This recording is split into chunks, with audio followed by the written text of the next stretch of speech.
रेणुका देवीच्या वासंतिक नवरात्र उत्सवाची आजपासून सुरुवात होत आहे आणि आज या ठिकाणी मोठे मानाचे सर्व बैल जे आपल्या वर्णाला लावल्या जातात यांची सर्वांची मोठ्या प्रमाणावर या ठिकाणी मिरवणूक निघत आहे आणि उद्यापासून घटस्थापना सकाळी 7 वाजता होणार आहे आणि उद्यापासून आपल्या मंदिरात मोठ्या प्रमाणावर कार्यक्रमाची रेलचेल होणार आहे।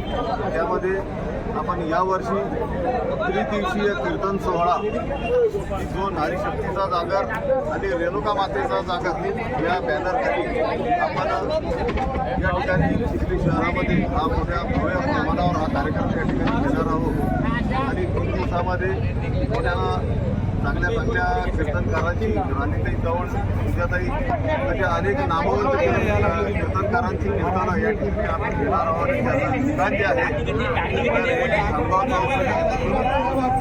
बँकेच्या जवळ हे असणार आहे आणि रोज रात्री 8 वाजता या ठिकाणी कीर्तनाला सुरुवात होईल। या कीर्तनाचा सर्व महिला नारी शक्ती यांनी लाभ घ्यायचा आहे आणि कार्यक्रमामध्ये होणाऱ्या सर्व भाविक भक्तांना विनंती आहे मंदिराच्या ज्या सूचना पालन करायचं आहे। या दिवशी आपल्याला पातळ काढायचं आहे तर किमान 3 दिवस अगोदर सर्वांनी आपली पातळ मिरवणूक या ठिकाणी काढून आपल्या मंदिरामध्ये गर्दी होणार नाही याची दक्षता सुद्धा आपल्याला घ्यायची आहे। हा सर्व उत्सव हा पारंपरिक उत्सव असल्यामुळे हा मोठ्या भक्तिभावाने या ठिकाणी साजरा केला जातो आणि या ठिकाणी अनेक भक्त असे असतात की ते आपले अन्नदान या ठिकाणी करतात। तर अन्नदान करणाऱ्या सर्व भक्तांना माझी नम्र विनंती आहे की त्यांनी अन्नदान केल्यानंतर जो प्रसाद आपण जो वाटतो तर तो पायदळीत उडवला जाणार नाही, तो पोटात जाईल याची आपल्याला सर्वांना दक्षता घ्यायची आहे।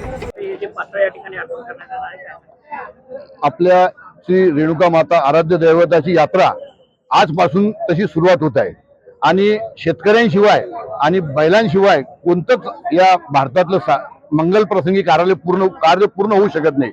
आज आमच्या शेतकऱ्याच्या वतीनं व बैल मालकांच्या वतीनं वगदी असतील वळण असतील त्या मानाच्या जोड्या आणि सर्व गावातल्या चांगल्या जोड्या यांच्या शेतकऱ्यांतर्फे आम्ही पातळ करतो। हे आमचं दुसरं वर्ष आहे आणि एवढा प्रतिसाद आहे याला की आपण पाहतात की आम्ही सर्व तरुण शेतकरी यामध्ये आवड निर्माण झाली आहे आणि कुठेतरी शेतकऱ्यांचं कौतुक व्हावं यामागचा आमच्या संस्थांचा उद्देश आहे आणि तो आम्ही पूर्ण झालेला आहे। आज सर्व भक्त भाविकांना आजच्या शुभेच्छा देतो यात्रेच्या आणि आपण सर्वांनी यावं आणि सर्वांनी आपल्या सूचनांनी दिलेल्या सूचनांचं पालन करावं मंदिर समितीतर्फे असं मी आवाहन करतो। धन्यवाद।